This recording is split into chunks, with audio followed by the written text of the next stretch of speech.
নমস্কার। ঠাকুর শ্রী শ্রী রামকৃষ্ণ পরমহংসদেব এবং মা শারদার চরণে আমার সশ্রদ্ধ প্রণাম জানিয়ে ভিডিওটা শুরু করছি। মানুষ সামাজিক জীব। আমরা আত্মীয় স্বজন বন্ধু বান্ধব দ্বারা পরিবেষ্টিত হয়ে থাকি। মনে ভরসা রাখি বিপদের সময় আমরা কাছের মানুষদের পাশে পাব। কিন্তু সময় পরিবর্তনশীল, তাই যখন দুঃখ কাছে এসে দাঁড়ায় তখন চেনা মুখগুলো যেন হারিয়ে যায়। এই রকম সময় যার কথা আপনি কখনো ভাবেননি, অর্থাৎ আপনার জীবনে তার কোনো গুরুত্বপূর্ণ ভূমিকাই ছিল না, কিন্তু দেখা যাবে সেই আপনাকে সাহায্যের হাত বাড়িয়ে দিয়েছে।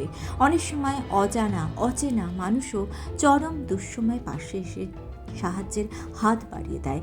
এরাই ঈশ্বরের দূত।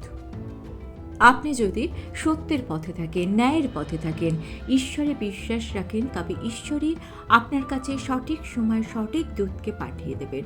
প্রত্যেকে একটু ভেবে দেখবেন, প্রত্যেকের জীবনে এই রকম ঘটনা কোনো না কোনো দিন ঠিক ঘটেছে। সুর তাল ছন্দ লয় নিয়ে যেমন সঙ্গীতের সৃষ্টি, তেমনি ভক্তি সাধনা ও ত্যাগের দ্বারাই আপনার ঈশ্বর প্রাপ্তি হবে। যেটুকু আপনার সাধ্যের মধ্যে আছে সেটুকু দিয়েই মানুষকে সাহায্য করুন। ঈশ্বরের সৃষ্ট অবলা জীবদের সাহায্য করুন। কারুকে মনে আঘাত দিয়ে কারুকে ছোট করবেন না। দেখবেন আপনার সঙ্গ সকলে ত্যাগ করে চলে গেলেও ঈশ্বর কিন্তু আপনাকে কখনোই ত্যাগ করবে না। ভুল কাজ, অসৎ কাজ করলে সেই শাস্তি কিন্তু বরাদ্দ থাকে। জীবনের যে কোনো জটিল পরিস্থিতির মোকাবিলা করার জন্য চাই মনের জোর। ঈশ্বরের প্রতি ভক্তি দেবে আপনাকে মনের জোর। মনের জোর, শক্তি, সাহস, বল, ভরসা, এগুলো সব কিছু পাবেন আপনি ঈশ্বরের প্রতি ভক্তি থেকে। অনেকেই এগুলো কিন্তু বিশ্বাস করেন না, কিন্তু একটু ভেবে দেখবেন যে আপনি কে, কোথায় ছিলেন, আপনি কীভাবেই বা এই পৃথিবীতে মানুষ রূপে জন্মে এলেন। আপনি বলবেন সব কিছুর পেছনে আছে বিজ্ঞান, কিন্তু কে তৈরি করলো এই বিজ্ঞান? পৃথিবী একসময় ছিল একটি জড় বস্তু, সেখানে ধীরে ধীরে কোটি কোটি বৎসর বিবর্তনের পরে তৈরি হলো প্রাণ। কে তৈরি করলো এই প্রাণের সঞ্চার? আর সেই এককোষী ছোট্ট প্রাণ থেকে দীর্ঘ বিবর্তনের ফলে তৈরি হয়েছে মানুষ। আদি শক্তি এই বিশ্ব ব্রহ্মাণ্ড তৈরি করেছেন, আপনাকে তৈরি করেছেন। যিনি আপনাকে তৈরি করেছেন তিনি আপনার খেয়াল রাখবেন, কারণ সৃষ্টির খেয়াল রাখেন স্রষ্টাকর্তা নিজে। এটাই স্বাভাবিক। যেমনভাবে পিতা মাতা সন্তানের খেয়াল রাখেন, তেমনিভাবে জীবের সৃষ্টি যিনি করেছেন তিনিই তার খেয়াল রাখবেন। একটা গল্প আপনাদের সঙ্গে শেয়ার করি। এই গল্পটা শোনার পর আপনার মনে প্রশ্ন জাগবে, এটা গল্প না এটা বাস্তব। আপনার মনের মধ্যে এই গল্প বা এই ঘটনা ঘোরাফেরা করবে। তখন আপনি ভাববেন যে এটা কি আমি বিশ্বাস করতে পারি? এর উত্তর খুঁজতে গেলে আপনাকে আপনার নিজের সাথেই কথা বলতে হবে। কলকাতারই পুরানো একটি ঝুপড়ি ঘর, চারিদিকে দারিদ্র্যের থাবা। সেখানে ছোট্ট একটি ঘরে বাস করে শুভ নামের ছোট্ট একটি শিশু, যে হার্টের সমস্যায় ভুগছে। অপারেশনের জন্য প্রয়োজন 5 লাখ টাকা। তার মার পক্ষে এই 5 লাখ টাকা জোগাড় করা কিন্তু অসম্ভব ব্যাপার ছিল। রাতের অন্ধকারে সবাই যখন নিশ্চিন্তে ঘুমায়, তখন শুভর মা ঠাকুরের কাছে প্রার্থনা করে, ঠাকুর তুমি তো আছো, আমাকে বাঁচাও, আমার ছেলের প্রাণ রক্ষা করো। এই রকম যখন অবস্থা, তখন শুভর মা তার এক প্রতিবেশীর কাছে শোনে যে ঠাকুর রামকৃষ্ণদেবকে স্পর্শ করলে 3 বার কোনো কথা বললে ইচ্ছা পূরণ হয়। কিন্তু এটা শুধু তাদের জন্য যারা সত্যি কষ্টে আছে। আপনার টাকা পয়সার কোনো অভাব নেই, কিন্তু তাও আপনার অনেক চাই, সেটা ঠাকুরের কাছে বলবেন না। তাহলে আপনার যখন বিপদ আসবে তখন কিন্তু বিপদে আপনাকে ভগবান রক্ষা করবে না। যাই হোক, শুভর মা মালু প্রথমে ঠিক বিশ্বাস করে উঠতে পারেনি, কিন্তু যখন তার দেয়ালে পিঠ ঠেকে গেছে তখন সে আর কি করবে। সে পাড়ার দোকান থেকে ছোট্ট একটা ঠাকুরের ছবি কিনে নিয়ে এলো। পরের দিন সকালবেলা স্নান সেরে সুন্দর করে একটি পরিষ্কার জায়গায় ঠাকুরকে রাখলো এবং ঠাকুরের ছবি স্পর্শ করে ঠাকুরকে বলল, ঠাকুর আমার ছেলেটাকে বাঁচাও, আমার ছেলেটাকে বাঁচাও। ঠাকুর তুমি আমার ছেলেটাকে বাঁচাও। সে অনুভব করলো তার বুকের ভেতর এক অদ্ভুত শান্তি নেমে এসেছে। মনে হলো ছবির ভেতর থেকে কেউ তাকে বলছে সব ঠিক হয়ে যাবে, তুই যা, তুই আজকে হসপিটালে গিয়ে দেখ, তুই পথের দিশা পাবি। বিকালে সে মনে ভরসা করে ছেলেকে দেখতে গেল হসপিটালে। ছেলেটি তখনও নিথর হয়ে শুয়ে আছে। ডাক্তার জানিয়ে দিয়েছে সময় খুবই কম, সব ব্যবস্থা তাড়াতাড়ি করতে হবে। এদিকে করিডরে এসে মালতী দেখলো এক অচেনা ব্যক্তি দাঁড়িয়ে রয়েছে। সে জানালো সে একটি সংস্থাতে কাজ করেন। বললেন, আমাদের সংস্থা গরিব রোগীদের জন্য আর্থিক সাহায্য দেয়। আজ সকালে আমরা একটি অনুরোধ পেয়েছি এবং আপনার ছেলের নাম বেছে নেওয়া হয়েছে। পুরো খরচ অর্থাৎ অপারেশনের খরচ আমরা বহন করব। মালতী কিচ্ছু বুঝতে পারল না। সে ভাবলো এটা কি স্বপ্ন না এটা বাস্তব। সে সেই ব্যক্তির হাতটি ধরে শুধু অঝরে কাঁদতে লাগলো। অপারেশন সফল হলো। তার কোলের ছেলে তার কাছে হাসতে হাসতে ফিরে এলো। তারপর সে প্রত্যেক দিন ঠাকুরের ছবির সামনে দাঁড়ায় আর ঠাকুরকে বলে, তুমি আমার পাশে থেকো। এই ঘটনার পর মালতী বুঝতে পেরেছে যে ভয় পাওয়ার কিছু নেই। যখনই মনে হবে সব শেষ হয়ে গেছে, তখনই আসল আশীর্বাদ আপনি পাবেন। শুধু আপনাকে বিশ্বাস রাখতে হবে। এই কষ্টের জগতে ঈশ্বরই কি শেষ আশ্রয়, না আমরা নিজেরাই নিজেদের ভাগ্যের কারিগর?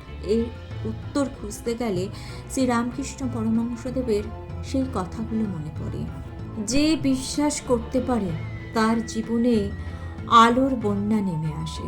তাহলে আপনি কি বিশ্বাস করবেন না শুধু কাঁদবেন? এই প্রশ্নের উত্তর আপনার ভেতরে লুকিয়ে আছে। সময় যখন সাথ দেয় না, অভাব যখন নিঃশ্বাস রুদ্ধ করে মানুষের মন ভেঙে তছনছ করে দেয়, এমন সময় মাথার ওপর ছাদ থাকা মানে আশীর্বাদ। কিন্তু যদি সেই ছাদটাও ফাঁকা হয়ে যায়, রাঁধতে গেলে চাল নেই, বাজারের থলি শূন্য, শিশুর মুখে ভাত তুলতে গেলে বাবার চোখে জল আসে, এত চেষ্টা করেও কিছুতেই কিছু করে উঠতে পারে না, তখনই মানুষ ঈশ্বরের কাছে, ঈশ্বরের দ্বারে যায়। একবার হলেও আপনার মনে হয়তো কখনো কখনো প্রশ্ন আসে যে ঈশ্বর কি আসলেই আছেন, না এটা শুধুই আমাদের কল্পনা? এটা কল্পনা নয়, এটা বিশ্বাসের শক্তি। ঠাকুর বলতেন, মন থেকে ডাকলে ঈশ্বর শুনবেন। তার ছবির সামনে দাঁড়িয়ে যখন কেউ বলে, ঠাকুর তুমি না হলে আমি পারবো না, আমি এগিয়ে যেতে পারবো না, তখন দেখবেন সত্যি সব কিছু বদলে গেছে। বিশ্বাস না থাকলে হাজার ধুমধাম করে আপনি পুজো করুন, আপনার কিচ্ছু হবে না, আপনি কিচ্ছু জানতে পারবেন না। কিন্তু যারা বিশ্বাস করছে তারা জানে মন্ত্রের প্রতিটা শব্দে আছে এক অপার শক্তি। যদি মন থেকে ঠাকুরের কাছে কিছু প্রার্থনা করেন, যদি তার নামের প্রত্যেকটি অক্ষর আপনি হৃদয় দিয়ে উচ্চারণ করেন, যদি ভরসা করতে পারেন যে উনি আমার কথা শুনছেন, তবেই যা সম্ভব নয় সেও সম্ভব হবে। কলকাতার ছোট্ট একটা গলির ঘরে বসে আছে গৌতম। ঘরটায় অভাবের গন্ধ। একটা ভাঙা টেবিল কোণের দিকে রাখা, তাতে রয়েছে শ্রী শ্রী রামকৃষ্ণ পরমহংসদেবের একটি ছবি। ঠাকুরের সামনে কটা শুকিয়ে যাওয়া ফুল। গৌতমের চোখে জল। মা অসুস্থ, মেয়ের স্কুলের টাকা দিতে পারছে না, দোকানে মালিক কাজ থেকে বার করে দিয়েছে, বলতে গেলে তার কিছুই নেই। অসুস্থ মা আর ছোট্ট মেয়েটির দিকে তাকিয়ে সে নিজের খিদা তৃষ্ণা সব ভুলে গিয়েছে। মনের ওপর যেন হাজার পাথর এসে চেপে বসেছে। সেদিন রাতে গৌতম আর কিচ্ছু না জেনে শুধু ঠাকুরের সামনে, ঠাকুরের ফটোর সামনে দাঁড়িয়ে বলেছিল, যদি সত্যিই তুমি আছো, আমাকে একবার সাহায্য করতে পারছো না?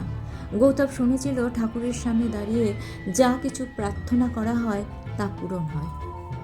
অসহায়তা, দারিদ্র্যের চাপে তার মনে বিশ্বাসটুকু চলে গিয়েছিল। ওই বলতে হয় তাই বলেছিল। ঠাকুরের ছবি স্পর্শ করে সে মন্ত্র উচ্চারণ শুরু করলো।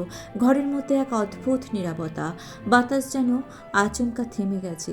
ছবির দিকে তাকিয়ে সে অনুভব করলো কেউ যেন তাকে বলছে, তুমি চেষ্টা করো, আমি তোমার সঙ্গে আছি।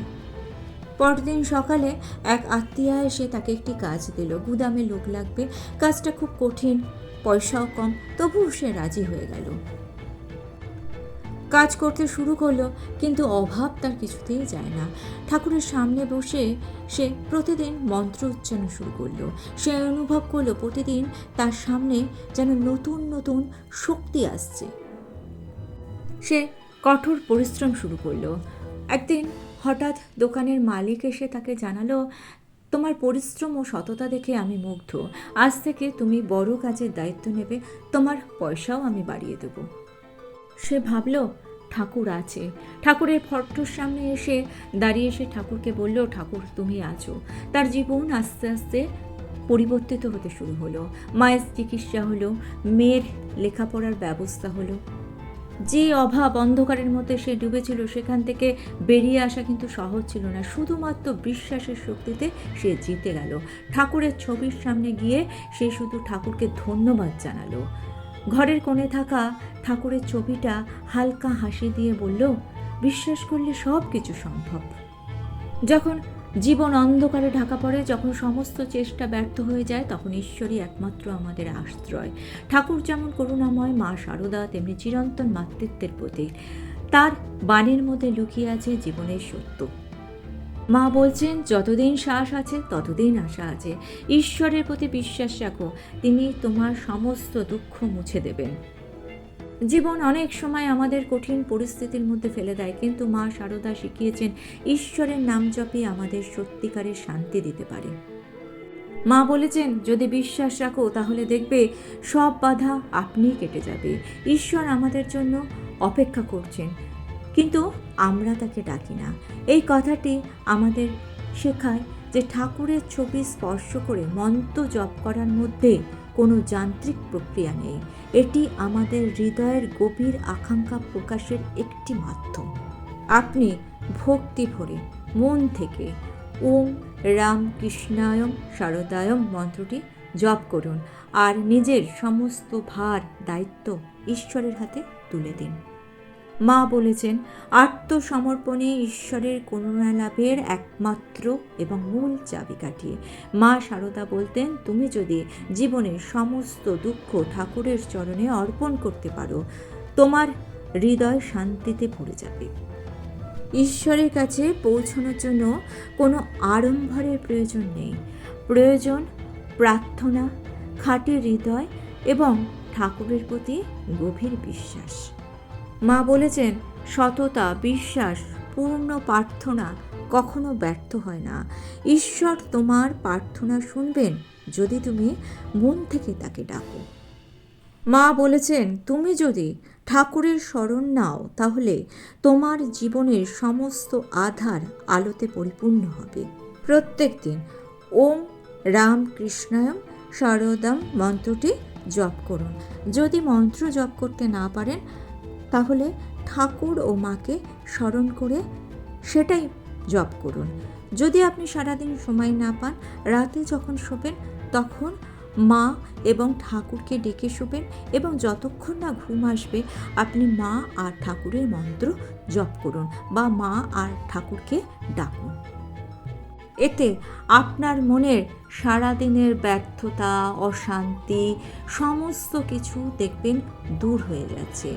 মনের মলিনতা দূর হয়ে যাবে। আমাদের সমস্যা কি বলুন তো, আমরা সারাদিন যেসব কাজে সাকসেস হয়েছি আমরা কিন্তু যখন রাতে শুতে যাই সেগুলোর কথা একবারও ভাবি না। যেগুলো আমরা পাইনি জীবনে সারাদিন কাজ করে, কিংবা কোনো ব্যাপারে কারোর সঙ্গে আমাদের তর্ক বিতর্ক হয়েছে, মানে যা কিছু না পাওয়া, যা কিছু নেগেটিভিটি, সেগুলো যখন আমরা রাতে ঘুমাতে যাই তখন আমাদের মনের ভেতর একেবারে ভিড় করে। আর এই নেগেটিভিটি যখন আপনার সাবকনসিয়াস মাইন্ডের মধ্যে চলে গেল তখন আপনার ঘুমও ঠিকঠাক হবে না। আর পরের দিন সকালে যখন আপনি ঘুম থেকে উঠবেন তখন প্রথমেই মনের মধ্যে একটা বিরক্তি নিয়ে আপনার দিনটা শুরু হবে। মনের মধ্যে যদি বিরক্তি নিয়ে আপনার দিনটা শুরু হয় তাহলে কোনো কাজে আপনি কিন্তু মনোসংযোগ করতে পারবেন না, যার ফলে কোনো কাজেই আপনি সফল হতে পারবেন না, সঠিক ডিসিশন নিতে পারবেন না। এটা কিন্তু বিজ্ঞান। আপনি মায়ের নাম, ঠাকুরের নাম কিংবা যে মন্ত্রটির কথা আমি বলে দিলাম, সম্ভব হলে সেই মন্ত্রটি জপ করে দেখুন। প্রথম অল্প সময় করবেন, তারপরে দেখবেন এই মন্ত্র জপ করতে করতেই আপনি ঘুমের কোলে ঢুলে পড়েছেন এবং পরের দিন সকালে আপনি একেবারে তরতাজা হয়ে উঠেছেন। প্রথম মনটা অচঞ্চল হবে, তারপর দেখবেন মন আপনি স্থির হয়ে গিয়েছে। মা বলেছেন, তুমি শুধু ডাকো, দেখো ঠাকুর তোমার কান্না শুনে ছুটে না এসে পারেন কিভাবে। এক সময় আমাদের মনে কষ্ট গলা চেপে ধরে, স্বপ্ন ঝাপসা হয়ে যায়, তখন মনে হয় এমন কারোর কাছে যেতে যার কাছে গেলে তিনি আপনাকে বুঝবেন। যারা ভাগ্যবান তাদের কাছে হয়তো এরকম কেউ থাকেন, সেটি আপনার মা হতে পারে, বাবা হতে পারে, কিন্তু যারা সেই সৌভাগ্য থেকে বঞ্চিত হয়েছেন তাদের কাছে ভগবান ছাড়া কিন্তু আর কোনো গতি নেই। একজন মানুষের জীবনে মা বাবাই ঈশ্বরের সমান রূপে তার জীবনে বিরাজ করে, তাদের ক্ষেত্রে কোনো সমস্যা হয় না। কিন্তু যারা সেই সৌভাগ্য থেকে বঞ্চিত হয় সেক্ষেত্রে ঈশ্বর ছাড়া কিন্তু আপনার ভরসা করার কেউ নেই। আর মা বাবা থাকলেও তিনি ঈশ্বরের ওপরই ভরসা করবেন, তিনি আপনার হয়ে প্রার্থনা করবেন। তাই ঈশ্বরের কাছে সম্পূর্ণরূপে আত্মসমর্পণ করুন, তাহলে দেখবেন জীবনে যত বাধাই আসুক সেই বাধা আস্তে আস্তে কেটে যাবে। ভিডিওটা ভালো লেগে থাকলে চ্যানেলটিকে সাবস্ক্রাইব করে নিয়ে পাশে থাকা বেল আইকনটা প্রেস করে দিয়ে অল অপশানটা ক্লিক করে দেবেন, তাহলে যখনই নতুন কোনো ভিডিও আপলোড করব তার নোটিফিকেশন আপনাদের কাছে পৌঁছে যাবে। ঠাকুর, মা ও স্বামীজির চরণে প্রণাম জানিয়ে আজকে এই পর্যন্ত। Thanks for watching.